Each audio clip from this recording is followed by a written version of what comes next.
and clubs in the chat. Okay, well, we'll get started then.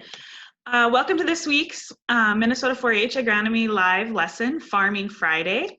I'm Kirsten Cook. I'm the Stevens County 4-H Extension Educator, and I'm glad that you could all join us today. 4-H is a community for all kids with programs that suit a variety of backgrounds, interests, budgets, and schedules, from in-school to after-school, clubs to camps. 4-H positive youth development programs are available in your local community and welcome children who want to have fun, learn, and grow. I invite all of you to go ahead and put your name, your club, your county, and whoever is joining you in the chat as our roll call. Let's see. We're going to go ahead and get started. At 4-H meetings and other opportunities, we always like to start with our 4-H pledge. The 4-H pledge is a great way to unite us all in 4-H youth development programming. Its meaning is as true today as when it was first created. This might be a time you might want to put your video on, but stay muted as we lead the pledge. I'd also like to share, if you're joining us from another state, you'll notice that Minnesota has an added part to our pledge. So I will lead us in our 4-H pledge now. I pledge my head to clear thinking, my heart to greater loyalty, my hands to larger service, my health to better living, for my family, my club, my community, my country, and my world. If you're not from Minnesota, you will notice that in Minnesota we've added "for my family" before "my club," indicating that we're also pledging ourselves to our family and acknowledging family as an important piece of our society. Thank you for joining us in our pledge. So we're going to get started with our Farming Friday. As you all know, spring is a busy season for those in the agronomy industry. Two professions that are really busy this time of year are agronomists and farmers. Today we're going to learn about some of the hustle and bustle from this time of year as our guests share about their careers. Be sure to type any questions you might have in the chat, and when our guest speakers are done, we will have a question and answer session.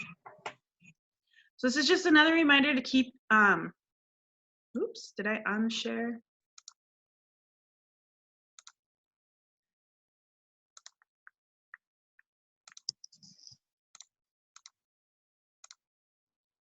There we go. Right back up. Keep your microphones muted and your annotate off. And so we're going to start today with Barry Nelson. Barry is a farmer from the Hancock area. And so Barry's going to tell us a little bit about what he's been busy doing and about farming in Minnesota. Go ahead, Barry. You got my phone unmuted? Yes. How about now? There. Now you can hear me? Yes, we can. Okay, good.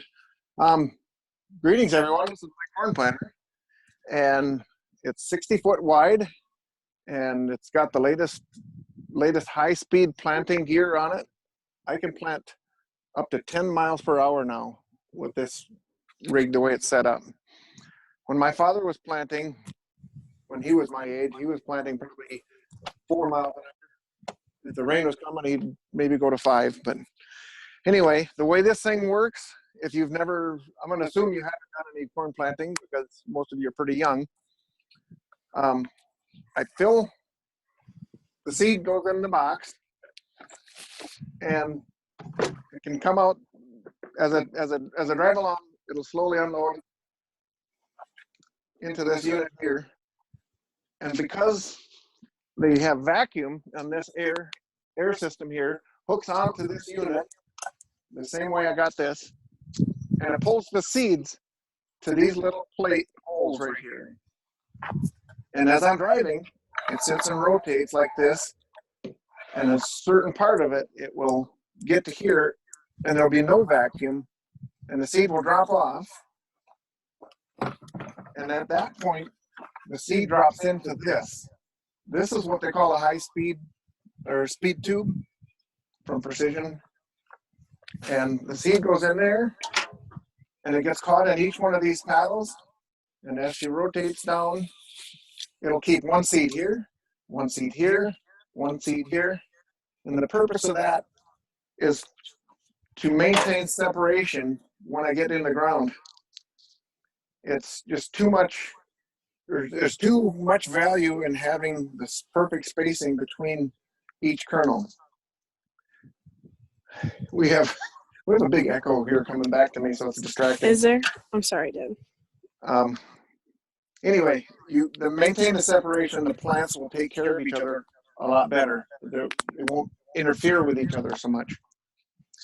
And so then when it gets to the bottom of this is timed with my GPS on my tractor, and the electronics all work together. So that if I'm driving 3 miles per hour, this is moving very slowly, and it'll drop the seed at the same speed that I'm driving. So the seed won't roll or go to a new location. It'll come out and fall dead and stay there. Okay. At the bottom of this is these disc openers. They just, like a snowplow, they just cut a little V in the ground. They'll turn, and then that seed will drop in. And right here is what they call a firmer, or a seed firmer. It'll press the seed to the bottom of the V. It'll just slide in between there and press that to the bottom. And right, this little red button you see in the bottom, that's tied to my liquid fertilizer unit here. It maybe come here. We'll just go backwards. This little hose comes through. This little unit here is also tied into my tractor's electronics. And this is a flow monitor. It tells exactly how much fertilizer I'm putting on. That's what's so very important in modern agriculture, is as part of the precision agriculture. I need to know that I'm putting enough on, but not too much. Too much is bad for the environment, and it's also a waste because it costs money if I do more than I need to do. So that's why I'm investing a lot of money actually in the corn planter, to make sure I do it precisely. Because if I put too much on, it'll burn the seed and I'll lose yield and quality that way too. But all of that comes through the system, through all of this, and it's controlled by the same electronics in the planter or tractor that controls the seed, also controls my hydraulic pump, which pumps my liquid from my tank. Again, it's just more electronics, but it's very sophisticated stuff. And then, frankly, I'm very, very impressed. And there's days that I really wish my father could be here to see what we can do now with precision agriculture and precision planting, because it's changed so much in the 20 years since he's been gone. It would really be a treat. I just love to do that just for a day. This tank holds 1,000 gallons of what we call 1034O. It's got 10 pounds of nitrogen per acre, 34 pounds of potassium per acre, or phosphorus, and then no potassium is how that works. And it's all that 1034O starter is, well, we call it starter because it gives the seed or the corn plant just a little bit of fertility boost right when it needs it the most at the very beginning, when it doesn't have much for root system and the baby roots are just starting to grow. This is a nice little touch to get it going. They call it pop up, help the corn pop up out of the ground. And then after that, it gets its main roots out into the regular soil to grab its fertilizer like it normally does. So on our lighter sand, we have sandy soils here.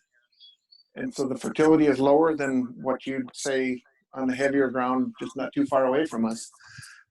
So we need to do something like this to give the seed that little boost that it gets in the beginning. So I guess I could touch on what these wheels here are. I took this off so you can see the disc and the fertilizer dispenser. But they're adjustable. They move up and down.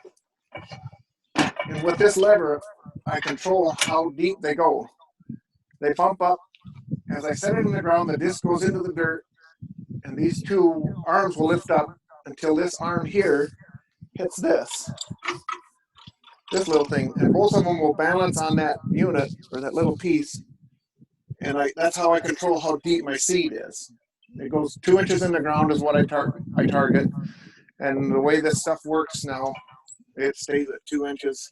Every kernel that I've dug up for the last 5 years has been exactly where I wanted it. So I'm very impressed with what this modern equipment can do. It's really neat. So 2 inches is the best year in and year out, because if it's too shallow, the roots don't get where the fertility is, and it can dry out too easily before it gets growing.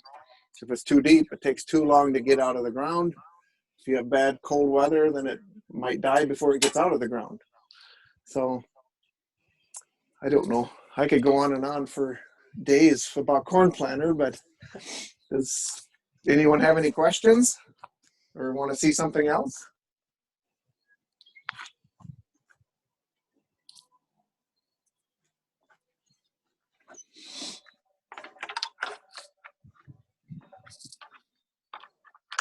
Is anyone there?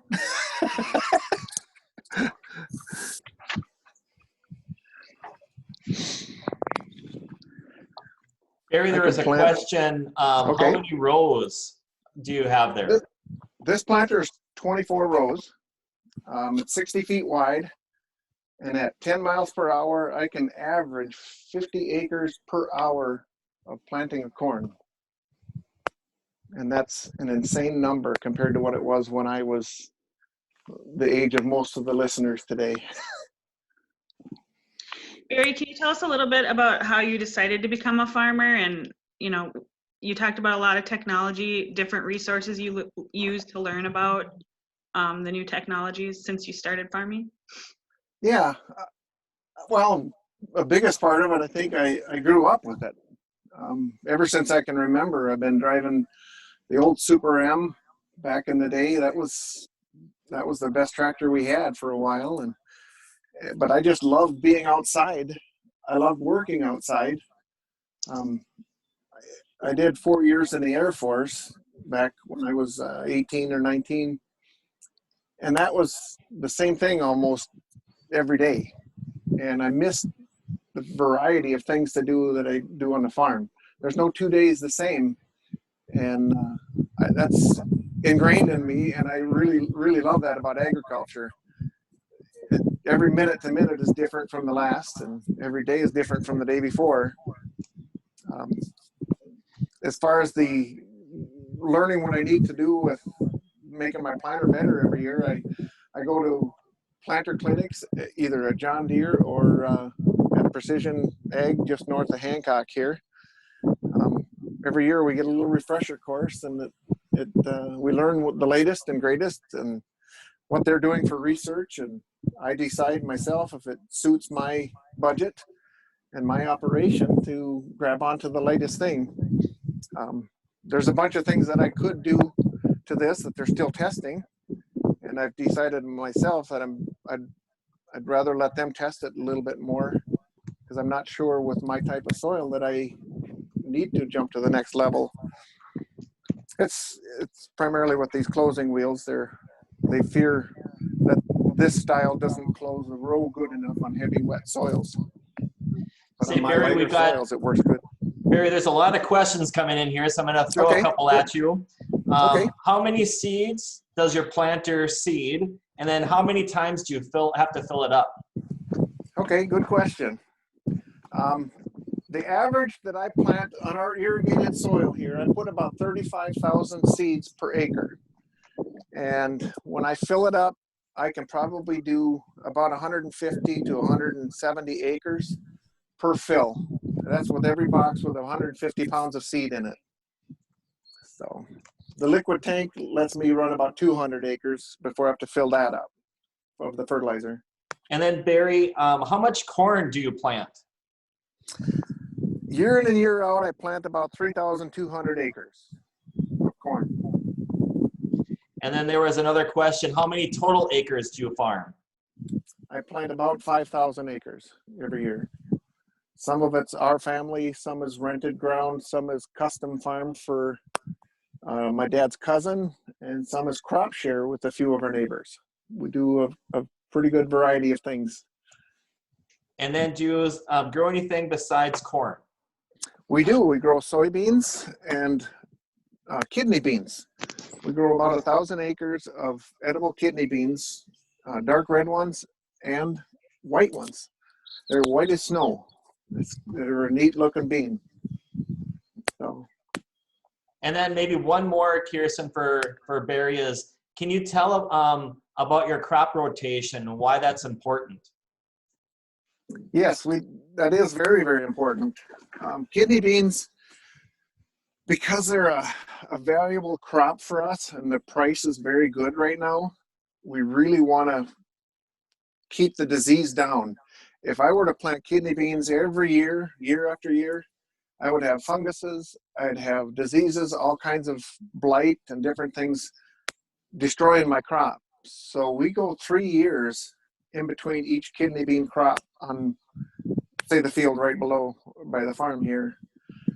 And in the in-between years, we'll plant corn on that.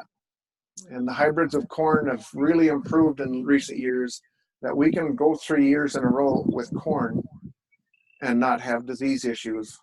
We won't do the same hybrid, but we can do corn for 3 years in a row.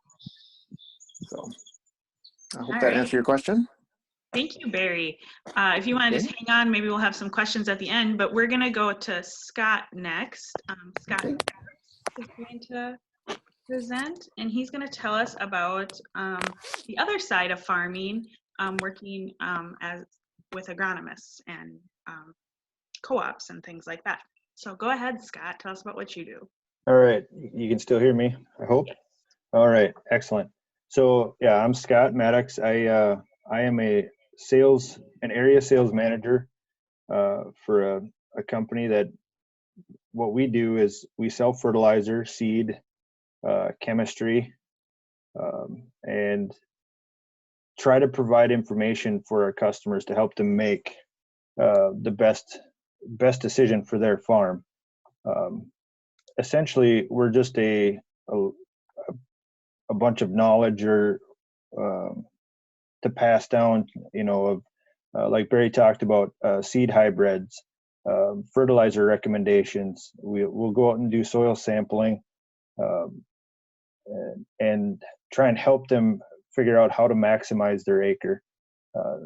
So that's in part what we do. The other side of it is sometimes we're out there making recommendations for pests, for weed control, for insects, and again, just trying to maximize all their efficiency across the acre. So we're not over applying fertilizer or putting on too much pesticide, which is really a wasteful thing, and it's not financially responsible for the customer itself or for the environment. And so we try to help them make the best decisions they can for their farm. How did you decide to do what you do? Like, how did you get into your career? So I grew up in rural Minnesota. We didn't farm a lot of acres. My grandparents predominantly farmed. I did not have access or didn't grow up on a large crop farm, so it's very difficult and very expensive to get into. Some can do it. So for me, it was the next best option. I love agriculture. I love farming.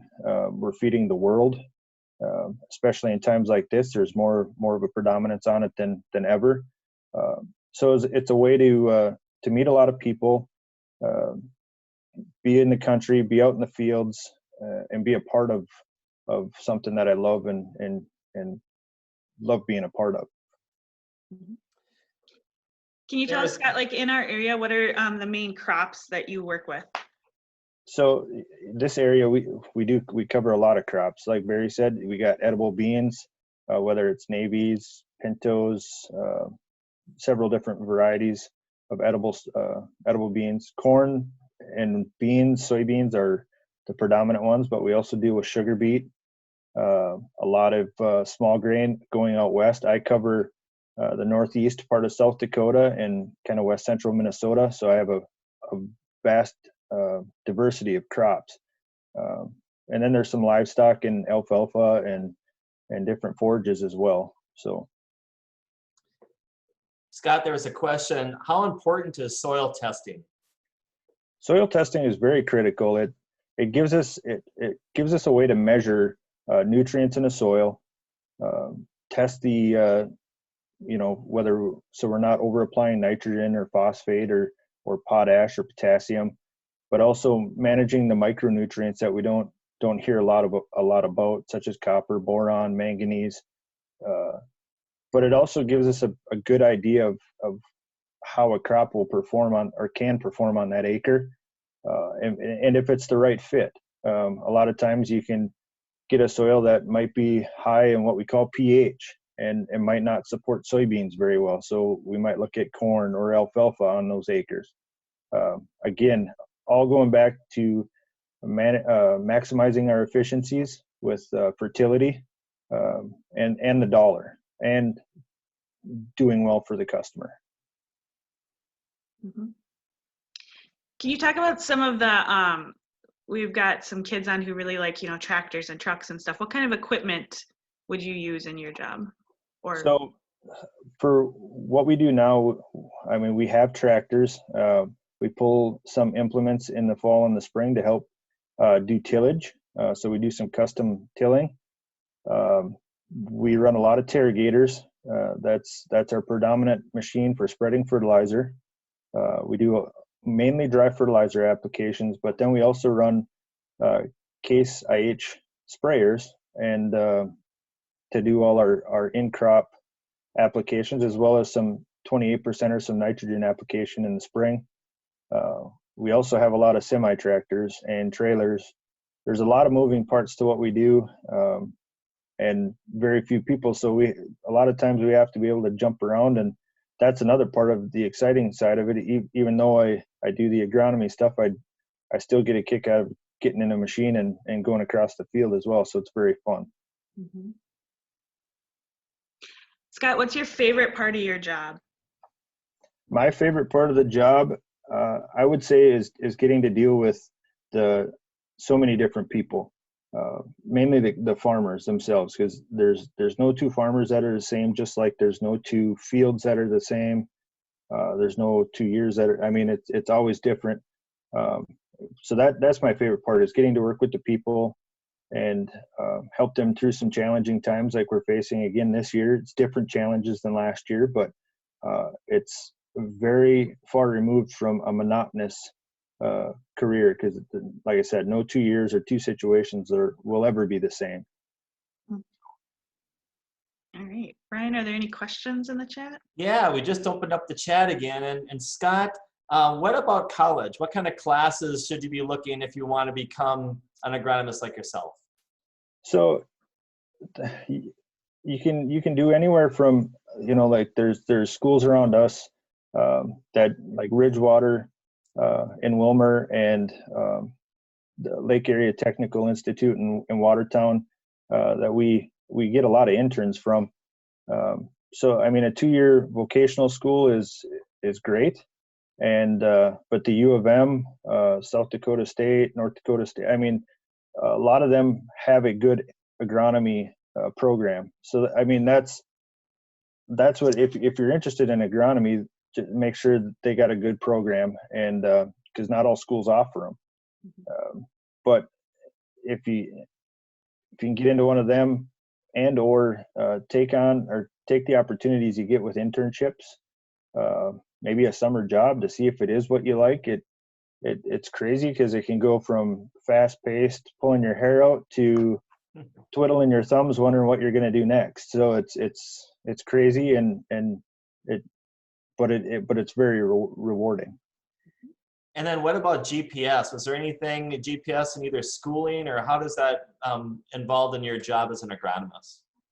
Yeah, GPS, it's something we're still figuring out, but I got into this industry 20 years ago, and we were still using row markers and foam markers on our equipment to mark our track, and to today, where you can drive a machine through a field and rarely touch the steering wheel in some cases. So GPS is simplified, and again, maximize our efficiency and the dollars that are spent in the field. with overlap and over applying seed or fertilizer or chemical. It gives a sub-inch accuracy in some cases, which is crazy when you're talking like Barry's planter, being 60 feet wide, he can be within an inch. And it's crazy. And there is classes and at pretty much any college that offers an egg related class that will specialize in GPS, and it's only going to get more predominant in our industry. It's going to get better. It's going to continue to evolve, and man, I can't wait to see what happens in 5 years. It changes so rapidly. Yeah. And then we have a question. Do you work with any kind of livestock, Scott? Yeah. So a lot of our customers, especially out west, they are probably a 50-50 split with livestock, cow calving operations, feedlots, that sort of thing. A lot of pasture area out there that we manage as well. So not a lot of hog farms, but a lot of beef cattle. The dairy farms, there's a few, but unfortunately, like everywhere, they're slowly getting to be fewer and fewer. But we do have a large milk processing plant in my geography, so there's still a few out there. And then what kind of partnerships do you work with? We have a question if you work with the co-ops at all, or what kind of partnerships do you work with? So I did. I when I first started, I worked for the local co-op here by Holloway for 17 years, and I just recently I made a switch to a company called Wilbur Ellis, who was founded out in California, and now we're kind of scattered from Oregon to Mexico, all the way over as far as east as Ohio, and then we have a Asian market as well. So there's tons of opportunities, and that's the beauty of what I do, is there's always a shortage of people. So if you want a career that I all but guarantee you a job, this is a very good one. Lots of opportunities. Lots.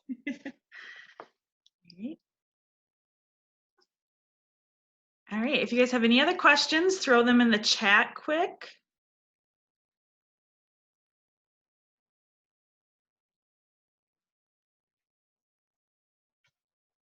So Scott, right now we're ramping up on the spring season. So what are you busy with at work right now on a normal year? Well, hopefully this is more back to normal, but right now we're doing a lot of following up on our plans that we've set in place over the course of the winter.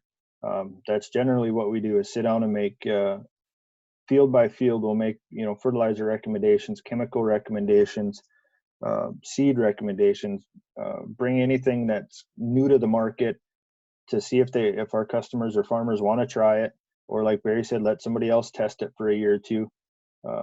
And so that's predominantly what we've done from the end of harvest last year, which never really ended. But we sit down and we're making plans, and again, trying to figure out how we can maximize every dollar to get the most in return. So now we're kind of going back and rehashing our plans with the forever changing season to make sure that we're still going to execute on them.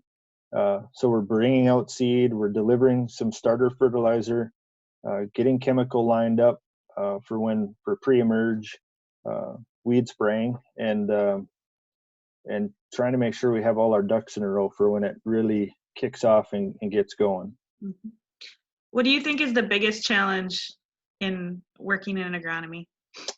The biggest challenge would have to be Mother Nature. It is unpredictable, despite the best weathermen or weather people on TV.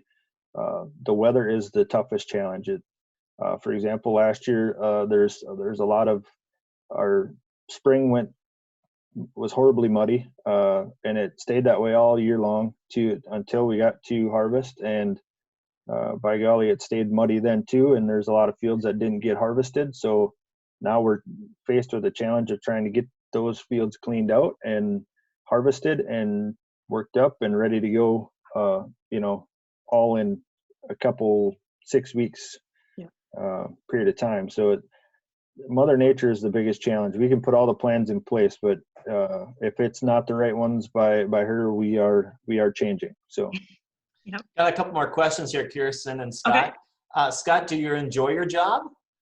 I do. Like I said before, the diversity of what we get to do, so many different people and personalities and areas that we cover. And then, like I said, there's almost zero monotony to it. So we're very rarely doing the same thing 2 days in a row. That makes it fun. And trying to outsmart Mother Nature to try and figure out what the best plan for, what our next step is very, for me, I like puzzles, so that helps. I like a challenge and trying to figure out what, if we run into issues, which we always do every year, we have problems, maybe it's weeds that we can't kill or fields that might be too wet. So what do we do? I love that part of it, and getting to try and help farmers and customers work through those problems. That to me is some of the most rewarding stuff. When I get to recommend a bag of seed and recommend a fertilizer blend for a field, and we manage the weeds all year long, and then the customer in the end, when he's harvesting, calls me up and says he's getting 250 bushel corn, that's better than any thank you in the world or any appreciation, because for me that helps me, in my mind, believe that I had a good part of it. So Scott, here's another one, and you may have to give a range on this one, but the question was, how much does seed cost? Oh boy. So generally the most least expensive corn varieties are like conventional, or what they call non-genetically modified, non-GMO. They might be in the $80 to $100 or, and up range. So, and then the highest traded stuff being what we call a Smart Stacks variety that has all the insect protection above and below ground, that can get anywhere to $300 to $350 a bag. So per acre wise, it could be $30 to $120 an acre is what seed corn can cost. All right. Okay. Thank you, Scott. Kelly Wiltz is one of our Minnesota 4-H ag ambassadors. And Kelly, do you want to give a quick little blurb about what you're up to, if you can? Yeah, can you hear me? Yep. Okay. Hi, everybody. My name is Kelly Wiltz. I'm from Stevens County, and I live on my family's grain farm, where we farm corn, wheat, soybeans, and sugar beets. I am a part of our 2020 Minnesota Agriculture Ambassadors, along with 10 other kids around my age from 10 different counties across Minnesota. It's an extremely new opportunity within 4-H, and I highly recommend all of you should apply next year when we have openings. But my job as an agriculture ambassador is at upcoming events dealing with agriculture or 4-H. I go and advocate for not only 4-H, but agriculture in general. So if you guys have any questions about 4-H or agriculture, I can try and answer most of them, but yeah. And I'm just so happy to see like everybody here through all this stuff that's happening. I like to see the passion for not only 4-H and agriculture you guys are showing. Awesome. Thank you, Kelly. All right, I'm going to go back. Let's see. Brian, it says you disabled my screen sharing.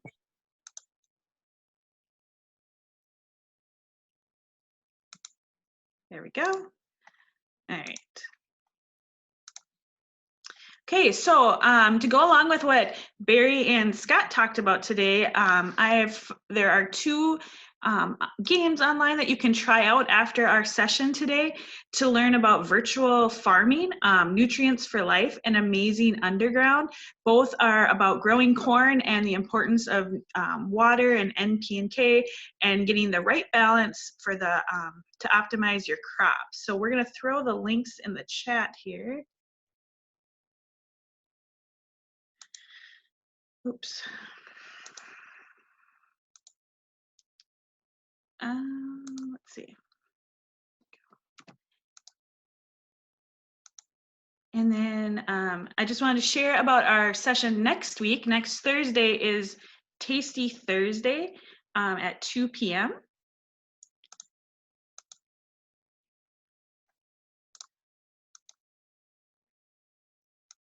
So if you guys have any more questions for Scott or Kelly or Barry, you can throw them in the chat quick.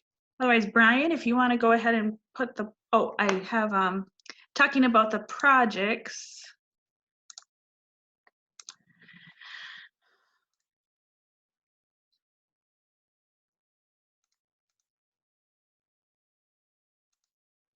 Okay, so county fair.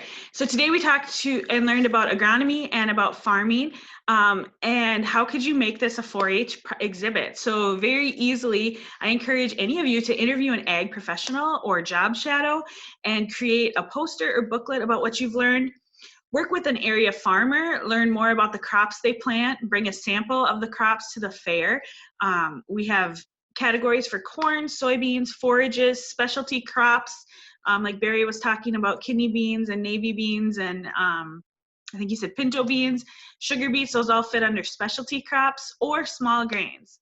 You could learn from an agronomist or a farmer about ways to combat troublesome weeds and the impact weeds have on crop yield potential.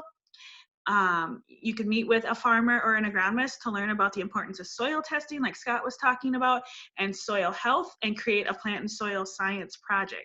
There are so many options, but it's important that you start your planning soon so that you can learn the most for your project. Do we have any more questions in the chat, Brian?